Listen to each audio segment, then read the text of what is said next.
Halo sahabat Sport News Indonesia, kembali lagi di channel Sport News Indonesia. Ya, saya senang sekali ya, Patrick Kluivert dan tim kepelatihan mau menerima kritik dari masyarakat Indonesia yang mengkritik dia habis-habisan atas penampilan timnas Indonesia saat melawan Australia.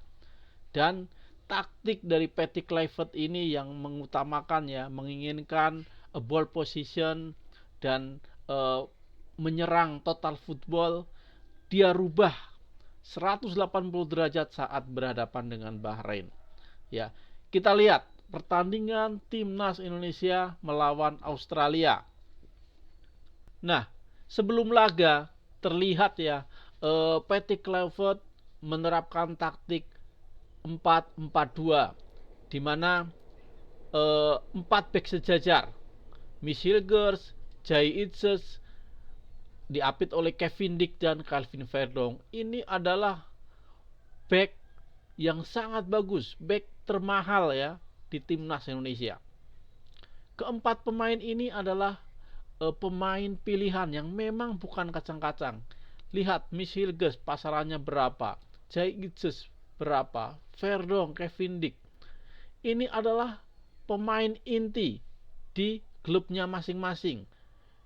Jay Itzes di Venezia, Kevin Dick di FC20, Kevin Dick FC Copenhagen, dan Calvin Verdong. Ya, ini adalah pemain-pemain yang sangat bagus, tidak ada yang meragukan. Terus di tengah ada Nathan, Tom Haye, Marcelino, dan Dan James. Yang menjadi pertanyaan mungkin hanya Nathan, kenapa bukan Joe Pelipesi yang dimainkan, sedangkan Joe Pelipesi sudah bisa dimainkan harusnya ya bersama Dan James dan Emil Audero udah berbarengan di naturalisasi. Kenapa Nathan yang dimainkan? Ya mungkin ada pilihan tersendiri. Di depan ada Rafael Struijk dan Ole Romeni. 3-4-3 dan ini bisa saja menjadi 4-3-3 ya. Jadi ini emang formasi yang menyerang, dan kalau menyerang ya, kalau posisi menyerang oleh Romeni naik, kadang oleh ke samping kiri kanan ya, Rafael Struijk naik, Marcelino naik, Nathan naik tinggi, Dan James melebar ke sayap, Tom Haye naik tinggi. Di sini pertahanannya kita sangat tinggi sekali ya. Ini bahkan menumpuk. Verdong dia jadi back ya. Kalau pas posisi menyerang, Kevin Dick naik jauh. Di sini Michel Gers kadang sampai melewati garis tengah, Jay Itzes sampai melewati garis tengah. Verdong pressing di sini kadang-kadang. Ya, ini pertahanan yang sangat tinggi. Dan di 15 menit pertama timnas Indonesia memang sangat dominan. Australia kebingungan, dia keheranan ya. Mereka sangat keheranan, mereka sangat terkejut atas penampilan timnas Indonesia yang begitu Spartan ya, pressing ketat. Ya, Verdong begitu ada bola dia pressing, Dan James pressing ya. Michel Gers yang mengagetkan, Michel Gers sama Jay Itzes, mereka pertahanannya tinggi sekali.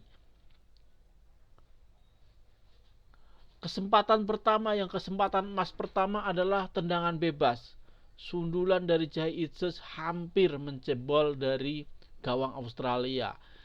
Peluang emas kedua adalah tendangan penalti dari Kevin Dick, namun sayang masih membentur gawang.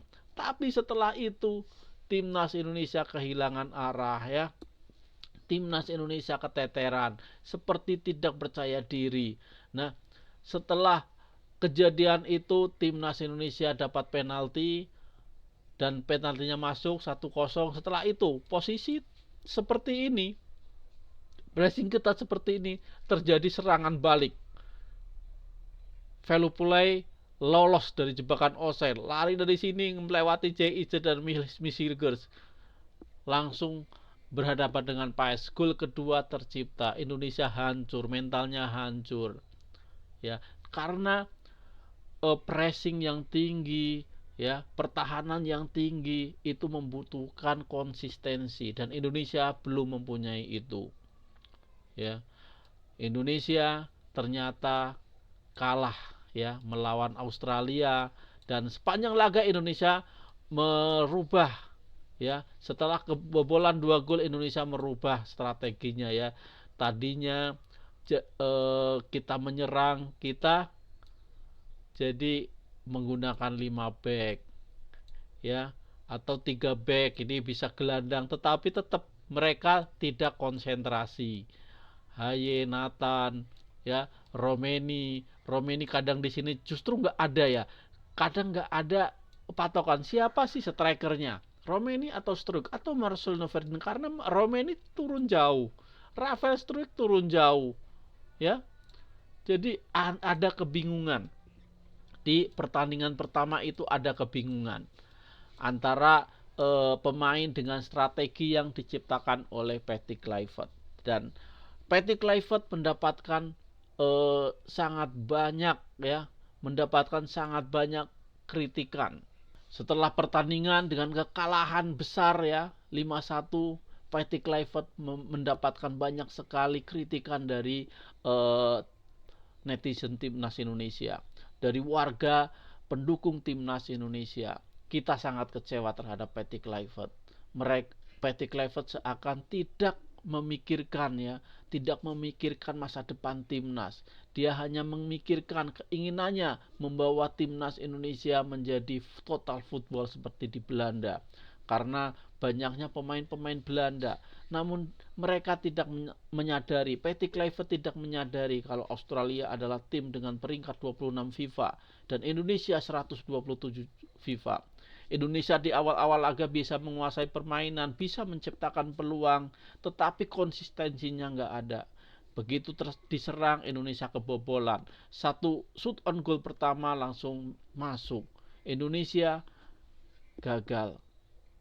Nah, dari sini kita berharap Patrick Kluivert akan merubah strateginya, ya, saat melawan Bahrain.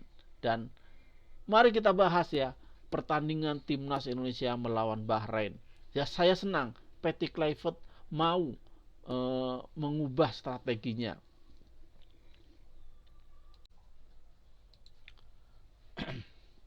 Nah, saat melawan Bahrain, Patrick Kluivert membuat perubahan, dan di awal laga sebelum pertandingan melihat formasi seperti ini, saya sudah sangat bersyukur, ya.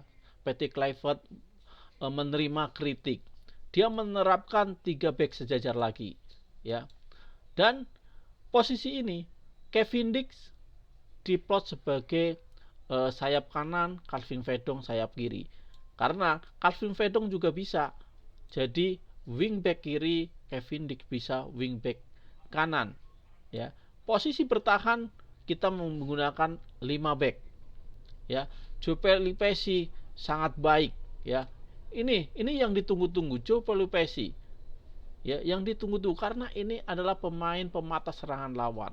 Tom Haye pengatur serangan, Marcelino juga bisa turun, Ragnar bisa turun. Oleh Romeni diberi kebebasan untuk tidak turun terlalu dalam, dia menunggu di depan, ya, gerak ke kanan, ke kiri, dan tetap di depan, tidak turun sampai pada saat timnas Indonesia melawan Australia. Jadi Romeni diberikan kebebasan, ya, diberikan tanggung jawab sebagai striker. Ini sangat menyenangkan sekali. Indonesia tidak buru-buru dalam melakukan serangan, ya. Indonesia misalkan melakukan serangan pelan-pelan, ya. Saat melakukan serangan, timnas Indonesia oleh Romeni maju, Marcelino, ya, Ragnar Uratmangun, Tom Haye, ya. Pelupessy tetap menjaga kedalaman pertahanan Indonesia. Kevin Dix, ya, Kevin Dix udah maju ke depan sebagai sayap kanan, Verdong juga, ya. Dan di sini Rizky Ridho, Jai Isis tidak terlalu maju ke depan seperti layaknya pada saat bermain melawan Australia. Jadi Rizky Ridho Jesus tetap berhati-hati dalam melakukan serangan. Ya, dipercayakan kepada Tom Haye, Marcelino yang menusuk, ya, Ragnar Uratmangun, ya. Jadi Kevin Dick yang begitu habis melakukan serangan dia balik lagi. Verdong juga sama, dia balik lagi setelah melakukan serangan. Dan ini yang membuat timnas Indonesia tidak kebobolan, ya, karena konsentrasinya dalam bertahan juga sangat tinggi, dalam menyerang tidak terburu-buru, ya, tidak seagresif saat melawan Australia. Dan inilah yang saya rasa menjadi titik balik dari Patty Kluivert. Patty Kluivert seakan menerima kritikan dari netizen Indonesia, menerima kritikan dari masyarakat Indonesia, dan diaplikasikan saat melawan Bahrain. Saat melawan Bahrain, walaupun secara market value pemain timnas Indonesia jauh di atas Bahrain, tetap Patty Kluivert tidak gegabah melakukan strategi total football. Dan harusnya itu dilakukan saat melawan Australia juga. Tapi sayang, saat melawan Australia itu adalah pertandingan pertama dari Patty Kluivert, dan Patty Kluivert belum tahu, ya, tentang sepak bola Indonesia. Namun yang saya suka dari Patty Kluivert adalah Patty Kluivert mau menerima kritikan, ya, tidak memegang egonya untuk melakukan total football saat melawan Bahrain. Padahal timnas Indonesia mempunyai kapasitas untuk melakukan serangan total football saat melawan Bahrain, karena timnas Indonesia dihuni pemain-pemain yang sangat berkualitas. Dibandingkan saat melawan Australia, tentu kesempatan untuk menang saat menggunakan total football lebih baik saat melawan Bahrain. Tetapi Patty Kluivert tidak melakukan itu, ya. Dia lebih memilih menerima masukan dari beberapa orang, ya, menerima masukan dari masyarakat sepak bola Indonesia, menerima masukan dari staf-staf pelatihnya, ya. Mereka review pertandingan melawan Australia, mereka review dan mereka terapkan saat melawan Bahrain. Ya, tentunya mereka juga sudah mereview saat timnas Indonesia kalah dari Cina, ya. Kejadiannya mirip saat timnas Indonesia kalah dari Australia. Dan yang saya senang, mudah-mudahan kedepannya, ya, saat melawan Cina, timnas Indonesia juga bisa menerapkan strategi yang tidak gegabah, ya, seperti saat kita di Australia dan di Cina, ya. Karena kapasitas kita memang kalau saat melawan Cina bisa melakukan total football, ya, karena kapasitas pemain kita jauh di atas Cina. Tetapi kalau kita gegabah, ya, kita tahu kelemahan timnas Indonesia dari dulu adalah mencetak gol, dan itu bisa teratasi dengan Ole Romeni. Tapi Ole Romeni tidak bisa mencetak banyak gol, 1 gol di 1 pertandingan. Jadi Indonesia diharuskan tidak kebobolan setiap pertandingan kalau ingin menang, ya. Ole Romeni sanggup mencetak 1 gol, ya. Tapi kalau Indonesia kebobolan 2 gol, ya percuma saja. Nah, karena kemarin saat melawan Bahrain dilihat, ya, kesempatan mencetak gol itu banyak, tetapi itu tidak didapatkan oleh Ole Romeni. Ole Romeni kesempatan mencetak gol adalah 1 kali dan 1 kali juga mencetak gol. Sedangkan Marcelino Ferdinand ada kesempatan mencetak gol, disia-siakan. Eliano Renders ada kesempatan mencetak gol, disia-siakan.